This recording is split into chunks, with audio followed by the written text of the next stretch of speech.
అందరూ కూడా అడిగారు అంటే వైఎస్ జగన్ గారు వైసీపీ గురించి. కానీ జగన్ గారి పైన అటాక్ జరిగితే అసలు అంటే ఇండస్ట్రీ గురించి ఎవరు కూడా మాట్లాడలేదు నాకు తెలిసి. అయితే మీరే ఫస్ట్ రియాక్ట్ అయ్యారుగా, ఎందుకు అంత ఎవరు మాట్లాడలేదా? ఇండస్ట్రీ నుంచి, సినిమా ఇండస్ట్రీ నుంచి అయితే ఎవరు కూడా మాట్లాడేది నాకు తెలియదు అసలు. మీరే ఫస్ట్ ఇలా రియాక్ట్ అవ్వడం అంటే దాన్ని ఆయన మీరు మాట్లాడుతూనే ఏమన్నారంటే ఆయన గతంలో కోటి కత్తి గురించి కూడా మీరు చెప్పడం జరిగింది. అంటే ఏంటి అసలు? లేదండి, రాజకీయ నాయకుడు మంచి, అదే నేను చెప్తున్నా, ఈ సమాజంలో మంచిది చేసేది చాలా కష్టం, చెడ్డది చేసేది చాలా ఈజీ. మంచిది చేసేటప్పుడు కొంతమంది వెనక పొడుస్తారు, మాటలతో ఒక్కో విధం, కర్రతో కానీ పొడిచేది కానీ ఉంటుంది, ముందు పొడిచేవాడు కూడా ఉంటాడు.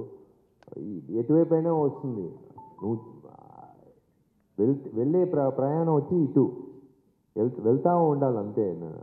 ఇదంతా ఆయన పెద్ద మనిషి, ఆయన జగన్ గారు వచ్చి ఎంతో చూసుంటారు ఆయన లైఫ్లో, మామూలు విషయాలు కాదు.